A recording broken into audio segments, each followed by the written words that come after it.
Hey everyone, I'm back with another world exploration, and today it's time to tackle the much maligned world of Deep Jungle. It's not everyone's cup of tea, but this is my favourite Disney world in the game, so I've got a lot to say about it.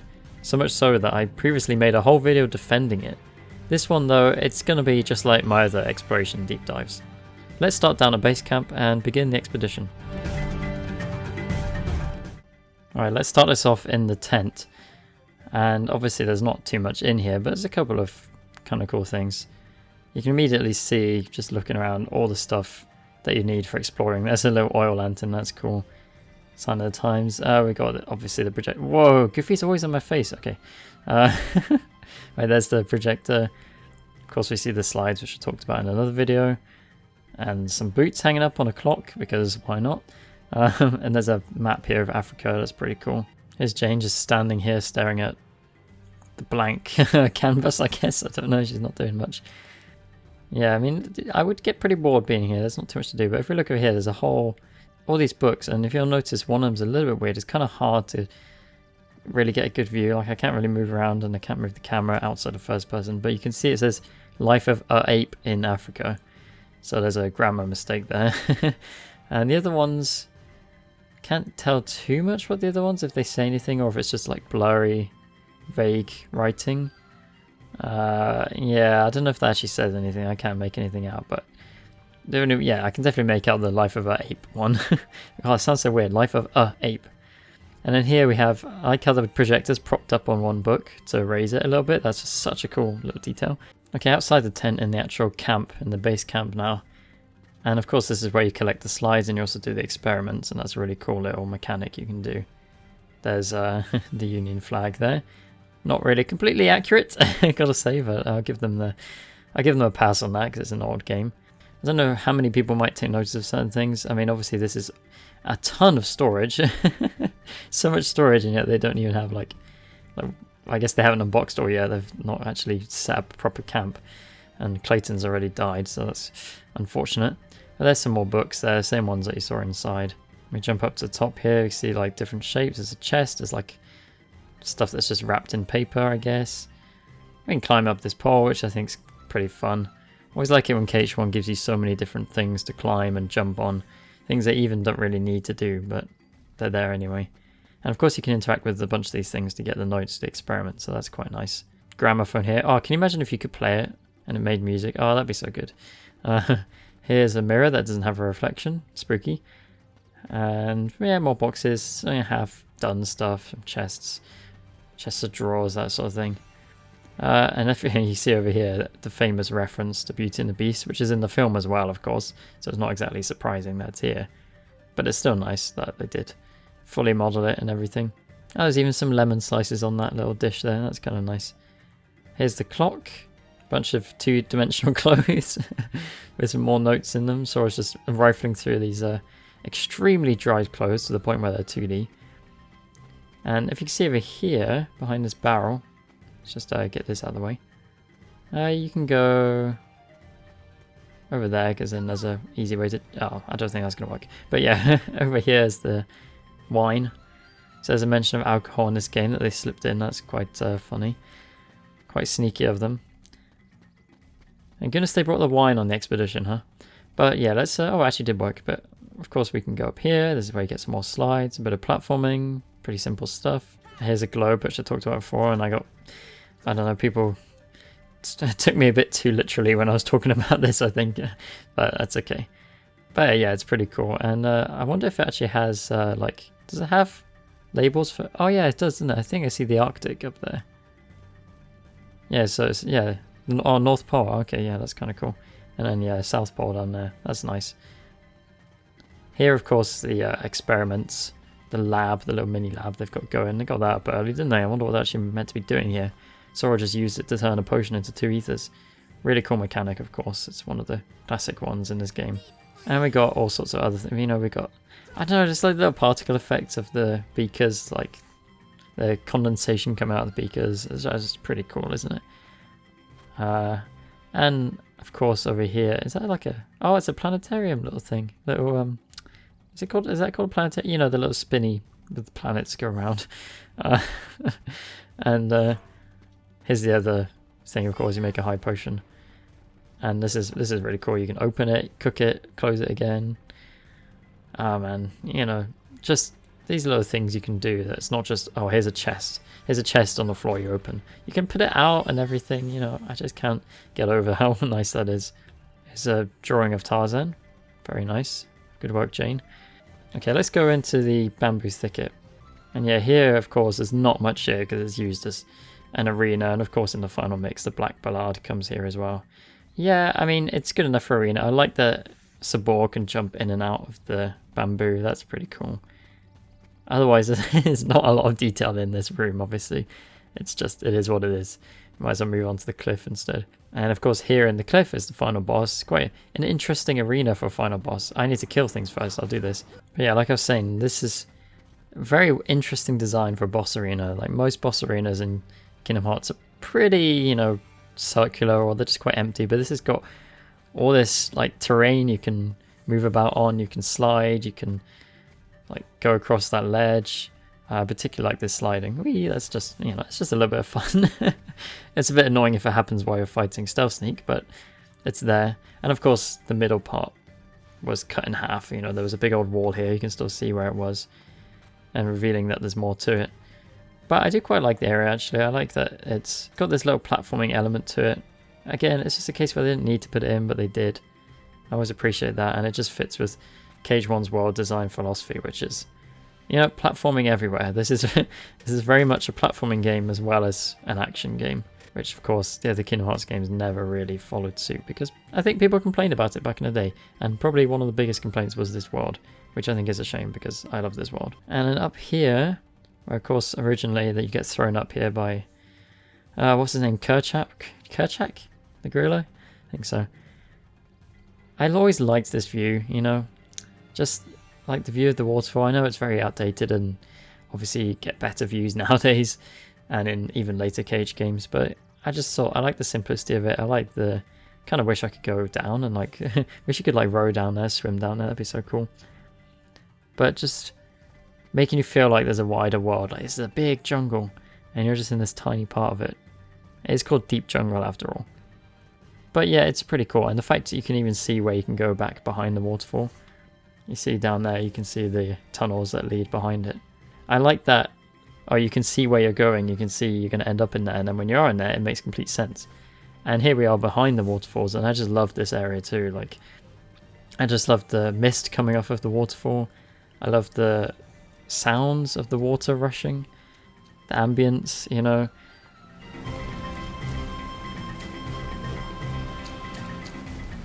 And of course I love that it's a platforming area. You can do stuff like this, crawl along the ledge.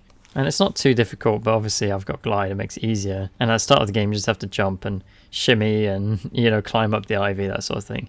And there's multiple ways you can approach it, and there's chests to get, so it's all pretty nice. Nice platforming, a little final platforming.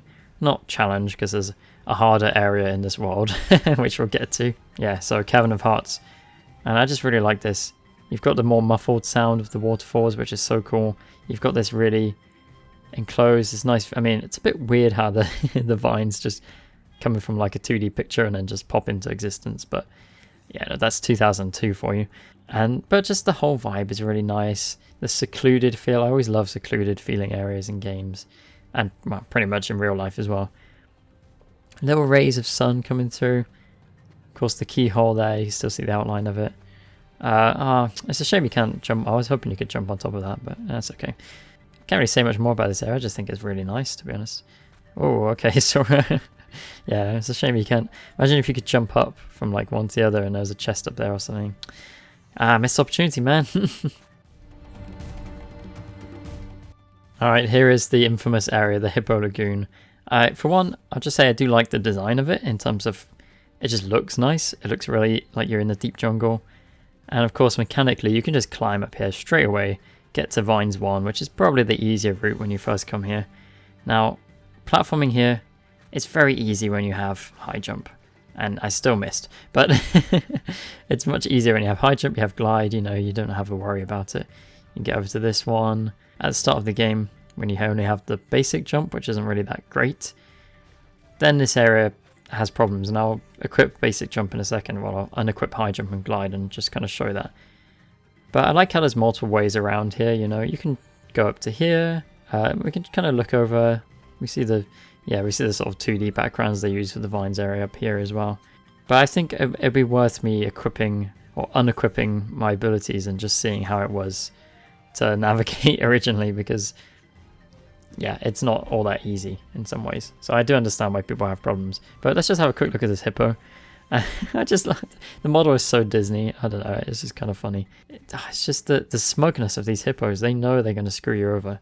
Okay, so back to using normal jump. And you can still approach this area in multiple ways. You can still get across it. But it's good if you know tricks like that with the Keyblade swing to get you across gaps, because some of the jumps here are kind of difficult. So that first hippo is fine, you know. But yeah, you know, this jump's fine. You know, you can get across that fine. And then you can get to here fine. But I think... Oh, by the way, you see these fruits? Those are the same fruits that are on the Jungle Slider minigame. Same ones they use when you do the minigames. So that's pretty cool, little detail. But yeah, you can go multiple ways. You can go up here. If you know the Keyblade hit, you can do a lot here. You can literally get up to all these chests that would be up here just through doing that. Quite a stretch to do, but you know, if you know it, then it's fine. If you don't, most people aren't going to know that when they first play the game, or even when they play it subsequently. So I don't expect people to to always do that. But of course, instead of jumping across those hippos, the easier way is to come up here and do the jump hits across like this. There we go. If you know that, then it's very easy. You can skip the vines. But of course, we have to deal with this. These jumps across the hippos are not that easy with the base jump. And that's why I think people get annoyed with this area, because they have to go the vines, which is a bit, you know, it's a bit of tedious going across the vines. But if you do the intended path, you come over here, then you have this hippo here. And you might think you can shimmy, but you can't shimmy along that, which is a shame. I suppose I understand why you can't, because that would be, you'd skip the jump completely. But, you know, it's just the fact that this hippo here, he can be a little bit of a pain to jump across. So, like, we'll try it, but I think without a jump hit, it's quite difficult to get right. You can do it, but I assume instead they wanted you to just float above the hippo and then let it take you up and then jump from there. I assume that's what they wanted, otherwise that just seems like an exploit, but the jump is so far that that's surely what they wanted you to do. So let's try this again here, and okay, just about made it. You see how fine, like how much you really barely make it onto it. God, yeah, the base jumper just doesn't handle this area very well, and I don't know if that's intentional, like, oh, you know, you're not supposed to go this way until you get a better jump and you can come back, or if they just kind of designed it really harshly and just made it so such a stretch to get over there, which you just about do. But it's easy with high jump, or if you know the trick with the Keyblade swing, of course. But I do still like how there's multiple routes you can take here. In case of the vines area, I quite like the look here. I like how obviously it's a bit outdated looking, but the background all misty and huge trees. It does it well, I think, even if it is old looking. I think for the time, it does it pretty well. It does give a sort of illusion, and they've got these further trees which are slightly more shrouded in mist to make it does seem like it's a 3D thing, even though there is just a flat sort of background around the whole place. And when we've got glide, of course, this area becomes very easy and not a problem at all. You can just glide around, you can go straight to Vines 2 like this. Of course, I want to look a little bit more at Vines 1 here, because for one, I like that there's a couple of optional bits you can go to get chests. If we look down, you can actually see some like land down there. That's pretty cool. And of course the tree roots going all the way down. But I think it's actually worth... Oh, you can actually see the end there. It's a shame you can't glide straight to it, huh? You got to go through the transition. But as far as the vines themselves go, they're not always that reliable. Of course, it's easier now because we've got Y, in my case, a triangle in most people's cases to get on and off them instead of having to scroll down to the bottom one, which is a bit annoying. And here in Vines 2, it's pretty much the same story. You know, you can jump on, jump off. It usually works fine. I've had a couple of times where it just literally didn't let me jump to the next vine. Slightly old, awkward like mechanics going on there, but that's just the way it is when you got glide, when you got super glide especially. Don't have to worry too much. And here at the end of Vines 2, of course, this is where you come up from the end of Hippo Lagoons. You can skip this whole area if you manage those jumps. You actually climb pretty high up here. Look at that. Higher than I thought. Up there we have obviously the end, and that goes up to the climbing trees, I think it's called. And I failed. My gliding doesn't work, I guess. And let's not forget we have the time trials as well. We actually have mini games with the vines, because I know everyone loves them so much. You can do some mini games. When you got super glide though, again, you can trivialize this, like it doesn't even disqualify you or anything, you can literally just glide around. So if we get to the end here, it should just be like, yep, you did it. Yep, with the finish line made out of flowers. And you might not know, I don't know if people know or not, but there's these actually other time trial courses and they have different vines in them. So you see here, some of the vines are these more slippy ones that are actually you can't hang on to for too long. It says danger. That text is, you don't even see that text anywhere else, I don't think, so it's kind of crazy. They look kind of gross, these vines. They look like rat's tails or some shit. Really weird looking, I've got to say, but yeah, there they are. If you haven't seen them before, that's what the other vines look like. Now let's head into the climbing trees area. The sort of hub bit for the upper areas of the rainforest. Now the thing with this, of course, is these little flowers. You use magic on these and they turn the colour they use the magic on, obviously. And the little mechanic here is that when you use magic on all of them, it stops the endless heartless spawns that come here. Like you get these endless amount of heartless, and if you actually use magic, it will stop that, so that's cool. And of course, when you have to save Jane and the gorillas, you hit the big fruit on the side of the tree, and that will finish off easily. But otherwise, this area is not really got much of interest. It's just more of the same. It's green, jungle looking. I think that's what people maybe don't like about this world, is there's a lot of what they might say similar looking areas, but I think there's enough difference. We got stuff like the treehouse, and you got the lower areas, and you got the waterfalls. I think it's pretty cool. I just like the jungle aesthetic and things. You know, anything that's very explorer-ish like that, jungles, deserts, that sort of thing. I always like those in games and pretty much any media. And of course, it's kind of nice that the flowers are all on this one long vine and all connected to each other, or most of them are connected to each other anyway. And when we look up, we can see the canopy, and I think it's pretty nice, to be honest. And in here in the treetop, there's really not much. It's just a room with the Trinity in it, of course. And it's got the same sort of backgrounds to make it look like there's a wider jungle. But what's really cool is this. The sun just coming through, and it's so bright, and it gets really bright if you look straight at it. Because, of course, looking straight at it would do that to you, especially when you've been in a dim jungle for a while. I just think it's such a nice attention to detail to have that, to do that, exactly. I also like the sort of just, again, the misty effect that's around here, because rainforests, you know, as you'd expect, they're very, very wet. And yeah, you're going to have a lot of like mist. And here in the tunnel, this is how we get into the jungle slider, which I'll go down at the end of this video. But we'll go to the treehouse first. Just looks a little bit intimidating, just jumping into a big hole like that. It doesn't seem very safe. And this is a bit more shrouded here, so we don't have that blinding light effect. But not much to say about that room, it is just what it is. What I really want to go and look at is the treehouse, because that's my favourite area in the whole world. Okay, the treehouse. This is just such a cool place, just both visually looking like in the movie, of course, and mechanically in how you navigate it. How it's a little bit of a like playground, lots of stuff to do. Yeah, I've got too many high potions. But down here on the netting, the chest that's up there usually is just a really cool little find. Quite easily missable as well. And of course the mechanic you have here with the netting is that if you jump off at different points, you end up in different places in the jungle. You can even jump straight down to the Clayton fight if you jump off nearer to the bridge sort of area. So that's pretty cool. You can see the hole in the floor of the treehouse there. I'll look at that in a second. But yeah, we can go up here, and there's actually a little trick you can do here. You can roll up here and then jump. Now that's using, I used high jump and glide there, but I'll quickly show myself doing it with just normal jump. So yeah, that's kind of cool. But if you go in the normal way around, of course, you go over here. You can, there's another high potion I can't pick up. You can jump straight through this hole, which is pretty cool. I like the effect, of course, the little dusty effect. You can run onto this branch, that's nice. I just like, you know, no invisible walls to stop you. You know, you stop when the terrain stops you, and I always prefer that to having too many invisible walls, which is what some games suffer with a lot. There's the boat. We can easily get out of that now with glide, of course. But here's the way you do it without glide.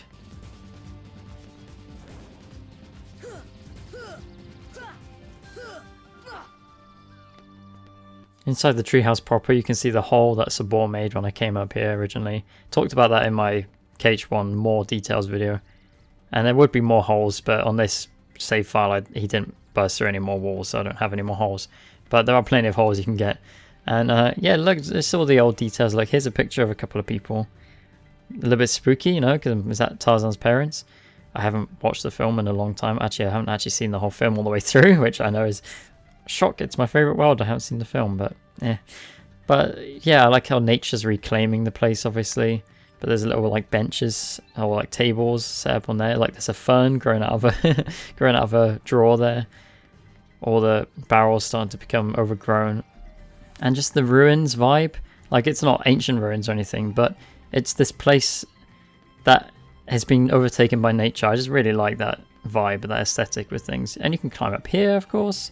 Not really too much reason to come up here, because you can get, you know, you can go along these beams. That's quite cool, but it doesn't really lead you anywhere different than you can usually go. But you can see you can get back through here. There's just so many ways to get around this treehouse. You know, you can go down from the top. You can go jump out here. You can go to the side wall. Go through the hole that Sabor made if you manage to get it. Slide down this roof here. Here we're on the top level. There's a level below it. There's a net. There's just so much, and that's why I really enjoy it, because it's just fun to go around, you know. And you've got places like the boat out there, and you want to get to them, but you can't unless you get glide, or if you know the trick with the hitting, of course. Sorry, defying physics. And here we have the very long ladder that's going to take us up to the top, and then we'll get a really cool view, an outdated view perhaps. People would look at it now and scoff at it, of course, but to me, I just really like this expansive, huge view we've got here. Like, you can see over there, the rest of the jungle. Not very particularly detailed, of course, but still, it's quite nice. The mist, like just the absolute massive mountains in the distance. I really love that. I love that look. And there's another little bit of wind detail here, like there is in a lot of the game. You can see that rooster moving around a little bit in the wind. That's quite nice. And of course the rest of the tree is kind of nice to look up at. This whole place is so well made. And I'll talk about, well, I was going to say something about the design goals with Deep Jungle, but I'll talk about that at the end because that makes more sense. But yeah, if we go over here, we can also get out to this little jutted out bit here. There's no chest up here, but it's just a cool place to get to, and you feel like you've accomplished something. And it's that thing about, oh, I've got glide, I can go anywhere now, which is pretty cool. Lastly, I want to take a look at the jungle slider, because there's still environment here. So this is going to be difficult because I've got to take it slow, but also I've got to collect the fruit so we can get to the subsequent areas. But you know, this first part, it's pretty simple. It's just, you know, the trees, the vines, but it's pretty cool. And you can see, the thing with the jungle slider is it gives you a look at the wider forest instead of those sort of small rooms you were contained in before. And I do really like that they did that. And as well as a traversal mechanic, it's a mini game in Final Mix. And it's, I don't know, I guess it's just the fact that you can get to different areas of the world through this mini game. Again, that's something I'll just talk about at the end. And here we have the caverns, which I do actually really like. I almost wish there was a caverns we could explore on foot, because it feels like the one place that's actually got detail and stuff, but you can't, you just got to slide through it, right? But it would be really kind of cool to explore an underworld? We did get an underworld in Cage 2. An underground world in Kingdom Hearts. And something more like this I think would be pretty neat. If we go out into the third area here, it's more pretty much the same sort of stuff as the first area, but a different location. And there's a nice style to it where you're kind of going round and round this big tree, which is pretty cool. It's got the fantasy down, you know, the fantasy of Tarzan, of him sliding, swinging on vines. We did that earlier, but I think this is better implemented than the vine swinging, to be honest. But let's go up here instead, because we can get to the fourth area. And yeah, the fourth area, more greenery, not much different again. The fifth area I think is where it gets more interesting. A little bit more dangerous feeling, I suppose, because you're on this thinner sort of branch. But otherwise it's not much different. Not much I can say about it. You can see for yourself, like the environment. You can have a look around yourself. I can only slow down so much. But here we get a nice view of the waterfall. It feels like we've made progress. It feels like we know where we are. Like even like at the top of a waterfall on the left there. That's quite nice. And then finally through here, we get to this really cool part, which is in the waterfalls, which we saw earlier, right pretty much above it, I assume. And we know where it's going to lead us as well. I really like this place. It's hard to do because it's very fast. It's hard to slow down. But it's just got the same vibe that I liked from the waterfalls earlier, of course. The mist, the noise. It's all very cool. And when we finish, we end up back here again. And that's Deep Jungle, that's the whole world. So Deep Jungle is my favourite world in the game. Maybe, well, it's my favourite Disney world, I should say. We haven't got the whole of Bastion yet. Maybe my favourite Disney world in the series, but we got things like KH3's Caribbean kind of compete with that a bit. Not really sure. But this world isn't, it's not like it has much in the way of interconnectivity with rooms. It's fairly, you know, you go through these and it leads to this. And at the top, for example, you've just got that sort of 4 rooms connected to each other linearly. It's not like something like Wonderland where you've got the bizarre room and it's all these crazy configurations. You do have some nice stuff with the vines and the vines too, and then you can shortcut by going across the hippos. You have jumping off the treehouse at different points leads you to different areas. You have the slider minigame which can lead you to different areas. So they have managed to do that in some way. But the thing really with Deep Jungle is it's a very platforming heavy world. And I really like it because I like KH1's platforming. I even like the base jump. I don't like it as much as high jump, but I can deal with it and I know how to deal with it. And when you know that jumping Keyblade swing hit, it makes everything a lot more fun. But what I really like about this world is the aesthetics, the vibe, the design, the textures and the sound design. I really like that explorer vibe.